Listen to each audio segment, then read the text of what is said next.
Hi, everybody. I am here to read from my last two book releases today. Today I'm going to be reading, first of all, from Winter Emergence. Pretty cat, huh? Which is the next book in the trilogy to Winter Awakening. And Winter Awakening I've already read on an earlier video.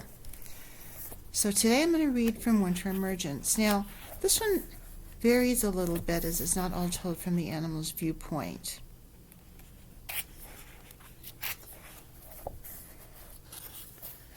Because this is where I introduce my first humans to the story.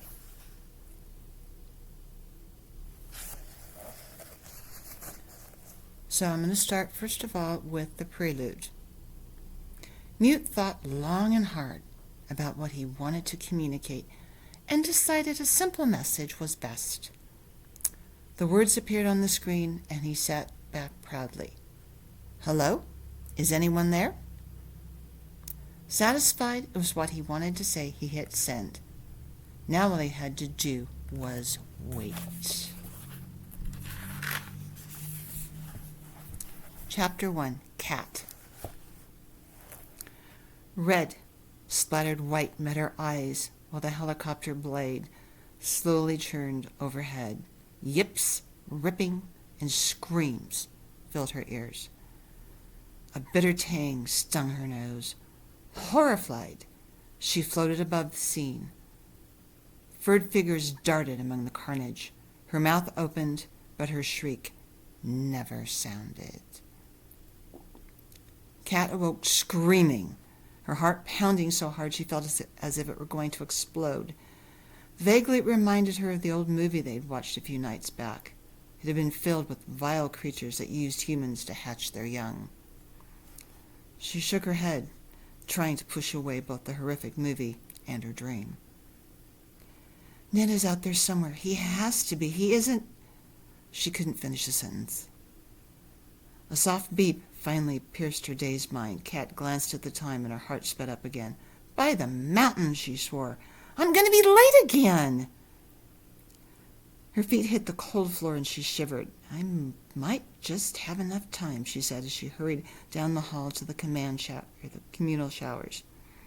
The hot water chased the last ever nightmare away. She toweled herself dry and tossed on the ugly green clothes almost everyone wore. Cat wasn't sure why. Some of their tradition's reasons had been lost through the centuries. Rushing back to her bunk, she looked frantically for her boots. A brown toe peeked out from under the steel chair and she grabbed it, finding the other not far away. She also located her earpiece and plopped into her shirt pocket. She glanced up at the mattress above hers. Empty. Cat suspected Len, her older sister, had spent the night in hydroponics again. She'd been doing that constantly for the past 6 months. Her stomach growled.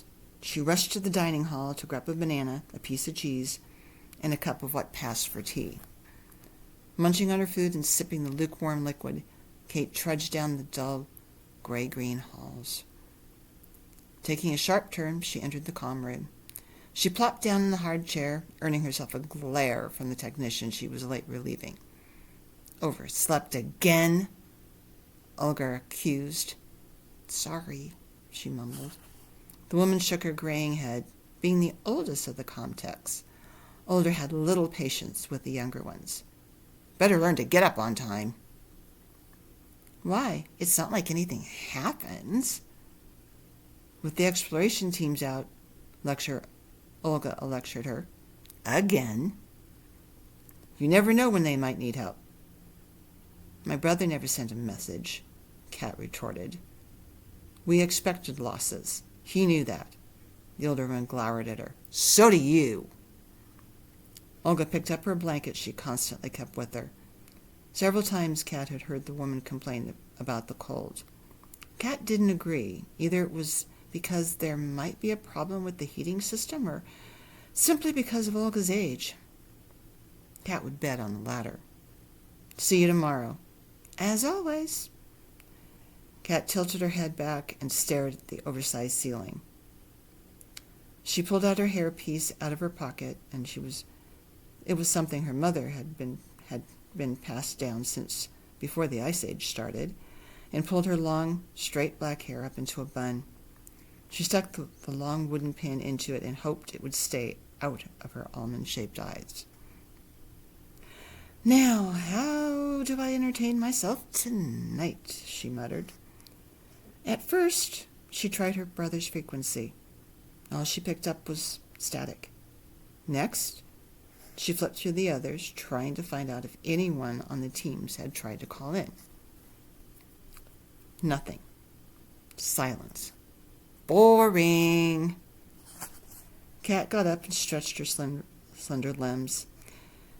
She turned 20 only a few days before her brother left on his mission. They'd taken the helicopter out to search for the first one, which had vanished months before.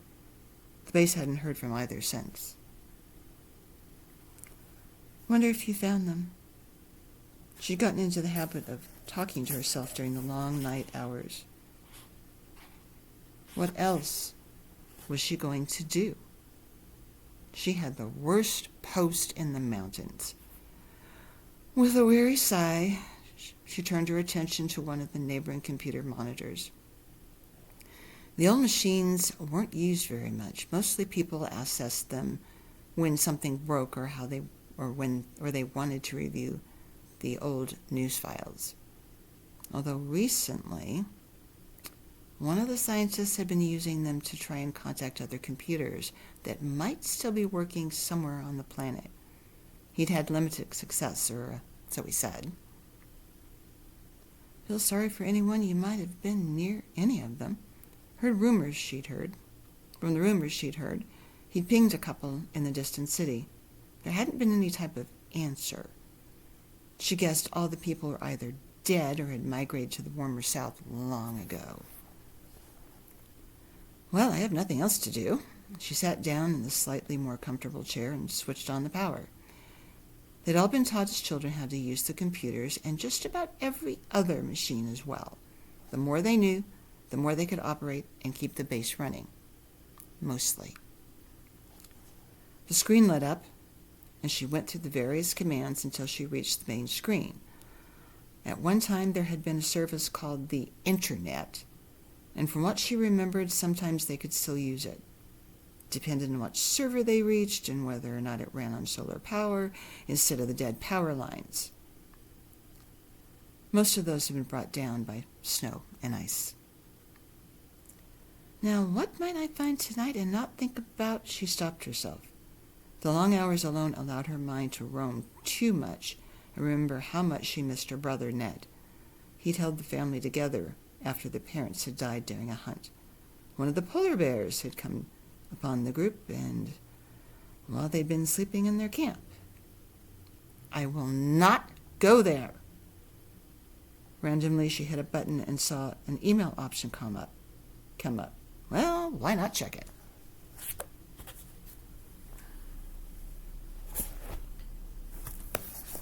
And it goes on from there. And yes, I am working on the third book right now called Winter Moon, which I'm hoping to have done either by the end of this year or early part of next year. All right, so the next book I'm going to read is from my Borders and Five Systems universe. Kind of accidentally, God's Gift has ended up being the prequel to both of my two trilogies. You don't actually have to read it, but let's just say some of the characters are going to reappear in other books in the Borders and Five Systems.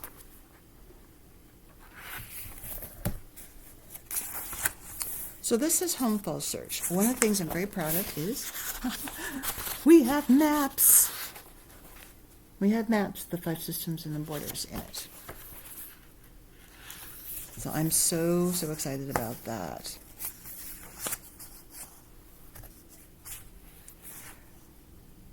So this is chapter 1. Now, this is what I'm going to call a mixed genre book. I hear people call it space opera, but it also has Western aspects, it has Gothic aspects, and fantasy in it as well. As you'll notice, there is a dragon on the cover. So yes, there are dragons in this book. All right. Snow covered the ground. Harrison Talbot tipped his hat back to scratch his forehead, debating what to do. 3 days ago, the rover captain, Janae Talon, and 3 of her animal companions had taken the main trail and gone up into the Ghost Mountains. Granted, she hadn't said how long she'd be gone, but still, the sudden weather front dropping a blizzard on the Triple D ranch had him concerned. "I'm sure she's fine," Molly said from behind him. He turned slightly from the window to look at her. She wore a long brown gingham dress with a frilly white apron over it. "Them rovers are a tough breed. Besides, she's got them animals to keep her fed and warm." All she took was a small pack. He'd watched the woman leave after securing her ship. He'd admired the captain for sensibly taking a thick, warm cloak. Her companions, on the other hand... He shivered after all the dark whispers he'd heard about the creatures from Ariel. He wasn't too sure about. In the air above the rover had soared a red-tailed hawk. He supposed the animal acted as sort of an advanced aerial scout? Loping out in front had been a tan and brown wolf, along with a black leopard. He'd longed to ask had they come to her, but she must have sensed his questions and managed to divert their conversation to business. "Wonder how the cat is," Molly muttered, retreating back to her kitchen. His nose detected beef stew and fresh biscuits. "I'm sure it has plenty of food and water." The captain's final companion had been a silvery white cat named Crystal, who he'd been informed would stay on the rover ship. "Dang it," he cursed. He grabbed the heavy woolen coat, shrugged in it over his broad shoulders. "Don't hold lunch for me," he called to his cook. "Now you wait just a doggone minute," the rotund woman replied. He heard shuffling in the kitchen and some slapping pans as he pulled on his winter boots. Minutes later, Molly appeared with a sack and a large canteen. She handed them to him wordlessly. "I'll be careful," he promised, grabbing his leather gloves and the offered food. "You tell the foreman where I went, and keep things running smooth till I get back.